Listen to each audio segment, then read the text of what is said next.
Good evening, everyone. I'm Wendell Jones, and welcome to this edition of the platform. On this program, we examine national and international issues.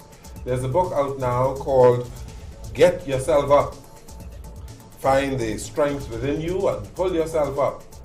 The author of the book is Mr. Michael A.T. Stewart. He is a motivational speaker and a life coach. He has been general manager of a television facility in Tobago and a talk show host. And there are many issues in this book that we'd like to discuss on the platform this evening. And Mr. Stewart, we wish to welcome you to the platform. Thank you very much. My pleasure being here. Godfrey Innes is also here. Godfrey, welcome to the program. Thank you. Why did you write this book? Well, I think that there are a number of people, and especially today, where you have people going through so many problems, so many challenges and trials, that people really need a pick-me-up. They really need to find strength to get themselves from where they are to where they can be. And when you read the newspapers and you follow what's happening in society, this is the time, if there's any other time, that we need encouragement and we need to be able to find strength within ourselves. It is now. At a time when many people are going through challenges, be they social, economic, emotional, it is easy to say to pull yourself up. But I want you to define happiness for me. Happiness is really that contentment that we feel within, where we are satisfied with ourselves, who we are, and what we've achieved in life. That sort of contentment is what is happiness. And that happiness comes really from really getting to the point where we can make decisions to be able to get us to that place of peace. That's what happiness is. Okay. Sometimes we equate happiness with riches and material things, and the world and the music and so on attempting to cause us to look at those things as determinants of happiness.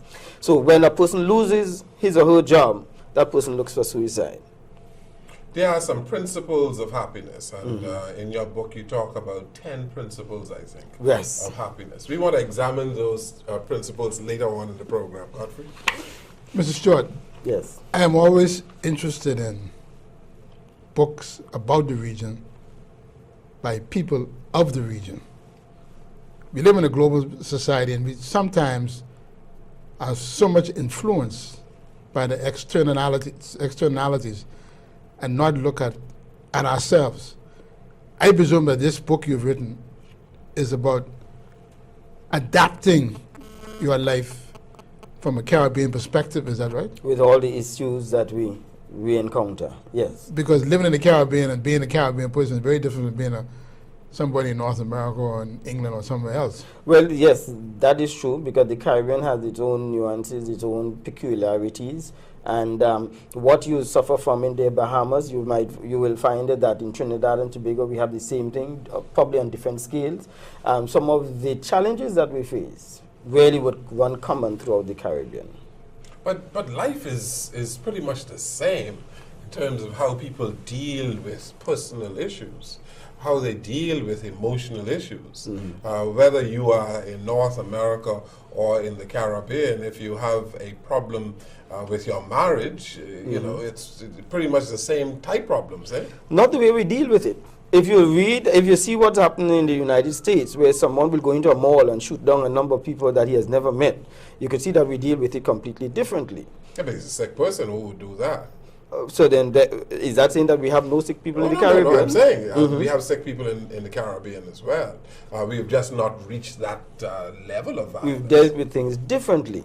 And what happens is that we will begin to mimic what's happening outside in dealing with our issues the same way, except we could find something to make that intercession, to be able to intercede that, or not really intercede, but to be able to put a gap between how we are going to deal with it from the state's standpoint and how we feel is the best way to be able to deal with it. Now, in this book, you deal with a whole number of issues, and there's a chapter, for instance, called "What If," and many people ask the question, "What if?" What about this chapter? Well, that what if is that if we start to look at life and we are despondent with where we are, think about what if it was something different. If I'm unhappy with my relationship, with my family, my wife, and so on, and my children are giving me trouble, and they're always becoming a burden and a problem with me. What if they were ill? What if I had one of them about to die?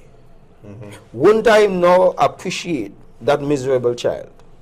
So sometimes it's really important for us to look at the worst case scenario to appreciate our present circumstances. And sometimes where we are in our lives, we begrudge it so much that we don't realize somebody else has it worse. And what if I had that situation that was just as bad?